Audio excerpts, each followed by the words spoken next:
Hello everyone, this is again Arlene Katagman and I will be reporting about issues of philosophy of education. Okay, first issue is the aims of education. Okay, the most basic problem of philosophy of education is that concerning aims. No, what are the proper aims and guiding ideals of education? What are the proper criteria for evaluating educational reports, institutions, practices, and products? Okay, many aims have been proposed by philosophers and other educational theories. They include, first, the cultivation of curiosity and the disposition to inquire. Second, the fostering of creativity. Third, the production of knowledge and of knowledgeable students. Next, the enhancement of understanding. Next is the promotion of moral thinking, feeling, and action. Next one is the enlargement of the imagination. Next is the fostering of growth, development, and self-realization. Next one is the fulfillment of potential. Also, the development of sound judgment, the cultivation of docility and obedience to authority. Next is the fostering of autonomy. Next one is the maximization of freedom, happiness, or self-esteem, and so on and so forth. No? Marami pang iba na mga aims ang education. Okay, the next issue of the philosophy of education is the clarification of educational concepts. The perennial conception of the nature of philosophy is that it is chiefly concerned with the clarification of concepts such as knowledge, truth, justice, beauty, mind, meaning, and existence. One of the tasks of the philosophy of education, accordingly, has been the elucidation of key educational concepts, including the concept of education itself, as well as related concepts such as teaching, learning, schooling, child rearing, and indoctrination. Although this clarificatory task has sometimes been pursued over jealously, it remains the case that work in the philosophy of education, as in other areas of philosophy, must rely at least in part of conceptual clarification. Next issue is the rights, power, and authority. There are several issues that fall under this heading. No? It justifies the state in compelling children to attend school. In what does its authority to mandate attendance lie? What is the nature and justification of the authority that teachers exercise over their students? Is the public school system rightly entitled to the power it exercises in establishing curricula that parents might find objectionable? Example, science curricula that mandate the teaching of human evolution but not creationism, or intelligent design and literature curricula that mandate the teaching of novels dealing with sexual themes. No? Should parents or their children have the right to opt out of material they think it is inappropriate? No? Should school encourage students to be reflective and critical generally? Or should they refrain from encouraging students to subject their own ways of life to critical scrutiny?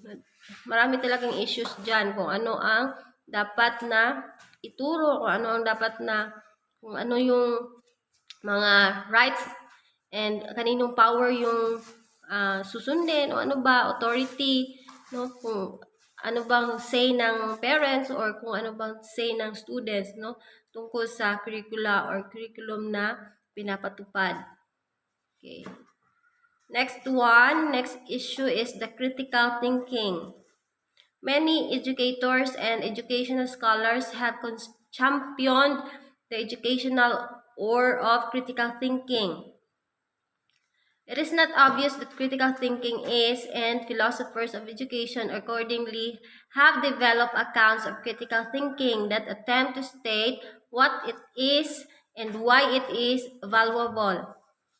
Example, why educational system should aim to cultivate it in students. These accounts generally agree that critical thinkers share at least the following two characteristics, and that is, they are able to reason. Example, to construct and evaluate various reasons that have been or can be offered for or against candidate beliefs, judgment, and actions. And second is, they are disposed or inclined to be guided by reasons to evaluated or so evaluated. Example, actually to believe, judge, and act in accordance with the results of such reasoned evaluations. Beyond this level of agreement lie a range of contentious issues. No, marami talagang reason or issues or problems, no, in accordance with the cultivation, no, of critical thinking sa mga bata or sa mga learners natin. Okay, next issue is the indoctrination. A much debated question is whether and how education differs from indoctrination. Many theorists have assumed that the two are distinct and that indoctrination is undesirable, but others have argued that there is no difference in principle and that indoctrination is not intrinsically bad. Theories of indoctrination generally define it in terms of aim, method, or doctrine. Thus, indoctrination is either first, any form of teaching aimed at getting students to adopt beliefs independent of the evidential support those beliefs may have or lack. Also, any form of teaching based on methods that instill beliefs in students in such a way that they are unwilling or unable to question or evaluate those beliefs independently. Or third, any form of teaching that causes students to embrace a specific set of beliefs. No example, a certain political ideology or a religious doctrine without regard for its evidential status. No, kung ano yung ini-inject natin sa mga learners, no? Marami talagang issues dyan. No? Katulad na lang ng sinabi kanina na political ideology or a religious doctrine. Okay, next issue is the individual and society. A number of interrelated problems and issues fall under this heading, no? The individual and society. Okay, what is the first question is what is the place of schools in a just or democratic society? Should they serve the needs of society by preparing students to fill specific social needs or roles, or should they rather strive to maximize the potential or serve the interests of each student? When these goals conflict, as they appear inevitably to do, which set of interests, those of society or of those individuals, should take precedence, no? Kanino ang unahin? Should educational institutions strive to treat all students equally? Okay, pantay-pantay lang ba? If so, should they seek equality of opportunity or equality of outcome? Pantay-pantay lang ba yung oportunidad na ibibigay? Or pantay-pantay yung kinakailangan nila na outcome or product? Or next question is, should individual autonomy be valued more highly than the character of society? No? Kung individual lang ba yung i-value or bibigyan ng importance, or the character of society as a whole? Okay, next issue is the moral education. Another set of problems and issues has to do with the proper educational approach to morality. Okay, question is that should education strive to instill particular moral beliefs and values in students, or should it aim rather to enhance students' ability to think through moral issues for themselves?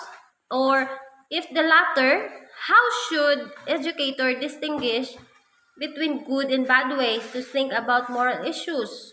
Or should moral education focus on students' character or rather than on either the inculcation of particular beliefs and values or the development of ability to think well about moral matters and endeavor to produce particular traits such as honesty and sensitivity. Marami kasing issues din dito sa moral education, no? Kung ano yung tama, ano yung mali para sa paningin ng mga bata, no? Okay, katulad na lamang ng gender preference ng isang tao, no? Kung isang bata, no? Kung siya ba ay bakla ba dyan or isang tomboy, no? Kung paano mo yan ituturo sa kanila, kung ano yung ituturo mo sa kanila, kung tama ba yan or mali ba yan, di ba? It's all about moral education. Kung paano natin sila tatanggapin or bibigyan ng kahalagahan, no? Or itatama kung mali man yung paningin mo sa kanila, no? Kung meron kang ibibigay ng mga payo, no? Kung paano i-correct, no? Kung may mali man silang nagawa or mali yung ginawa nila. Okay, next issue is the teaching, learning, and curriculum. Okay, many problems of education now practice that raise philosophical issues fall under this heading, no? Okay. First question is, which subjects are most worth teaching or learning, no? Kung ano yung subject mong mas mahalagang matutunan or mas mahalagang or mas pagtuunan ng pansin, no? Okay, next is what constitutes knowledge of them? And is such knowledge discovered or constructed? Or should there be a single common curriculum for all students?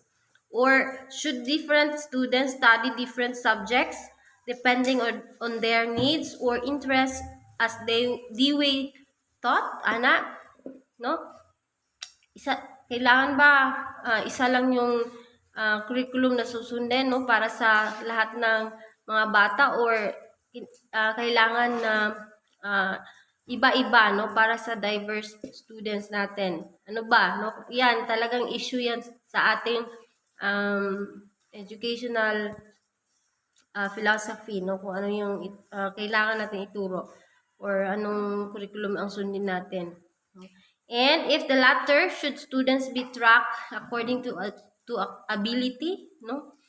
Track ba natin sila kung ano yung mga ability nila, no? Gamit yung different subjects or one subject lang or one curriculum, ganyan ba? Or should less able students be directed to vocational studies, no? Yung mga less directed na students, no? Kailangan ba silang sa vocational studies na lang ilagay, or yun na lang ang kanilang pagtuunan ng pansin? Or is there even a legitimate distinction to be drawn between academic and vocational education, no? Meron bang legitimate distinction between the two of them? And also, more broadly, should students be grouped together according to age, ability, gender, race, culture, socioeconomic status, or some other characteristics, no? Kailangan bang igrupo-grupo sila according to their age, and so on and so forth, no? Should educators seek diversity in the classroom along any or all of this dimension, no? Dami talagang issues, no, about this. The teaching and learning and curriculum. Okay, next is the issue about the educational research. No? A large amount of research in education is published every year, di ba? Such research drives much educational policy and practice. But educational research raises many philosophical issues. No?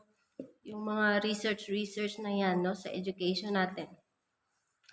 Okay, first question about this issue is, how is it best conducted and how are its results best interpreted and translated into policy?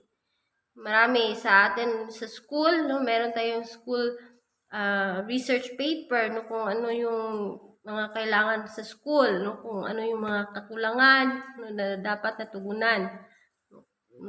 Best interpreted ba ito or translated, no, into policy or best conducted ba, no? And next is, should it be modeled on research in the natural sciences? Next, in what ways or if any does competent research in the social sciences differ from that in the natural sciences? Next one is, can educational research aim at objectivity and the production of objective results, or is it inevitably subjective? No? Objective ba or subjective ba yung results na kinandak ng certain educational researcher? No? Or should researchers utilize quantitative methods or qualitative ones? No? How is this distinction best understood? Kaya yan, maraming issues and concerns about educational research. Next issue is the feminist, multiculturalist, and postmodern criticisms. Okay. Feminist, multiculturalist, and postmodern criticisms of education extend far beyond an issue of critical thinking, addressing much more generally features of philosophy and educational theory and practice. These three critical movements are neither internally univocal nor unproblematically combinable. What follows is therefore oversimplified. Feminist philosophers of education often argue for the importance of educational aims, typically excluded from the traditional male-oriented set. One feminist aim is that of caring, the fostering of students' abilities and propensities to care for themselves and others. No? Noon kasi, di ba, may boys or boys lang talaga, no, and or male, for female rather, no, yung feminist, female yan sila. Okay, next is multiculturalist philosophers of education, as the label suggests, emphasize the significance of cultural diversity as it manifests itself in education and its philosophy, no? Kailangan talaga natin na i-emphasize, no, yung significance ng cultural diversity. Kasi nga, iba-iba tayo, no? Iba-iba din yung mga learners natin, no? Dahil nagdaan naman tayo na naging learner, no? As hanggang ngayon, learner pa rin tayo, no? In our own way, and also nakuha natin sa ating mga colleagues, no? And also in this professional development, no, continuous professional development. Paying particular attention to such diversity, multiculturalists point out the ways in which actual educational aims and practices favor the interest of particular cultural groups at the expense of others. No? Hindi siya dapat ganyan na certain group lang or particular cultural group lang ang binibigyan ng pansin, ng halaga, tapos yung iba hindi na nabibigyan ng pansin, no? Hindi dapat ganon. They emphasize differences not only of language, custom, and lifestyle, but more fundamentally of basic beliefs, values, and worldviews.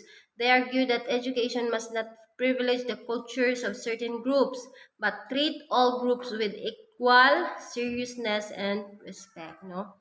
Wow. Okay, next is the Okay, next is the postmodern, no?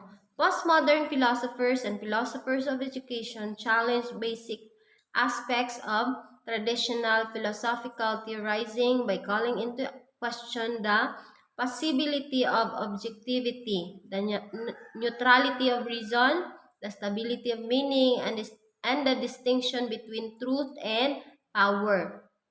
They raise doubts about all general theories of philosophy of education or philosophy, then education or anything else by suggesting that all such grand narratives arise in particular historical circumstances and thus inevitably reflect the worldviews, beliefs, values, and interests of the groups that happen to be dominant in those circumstances.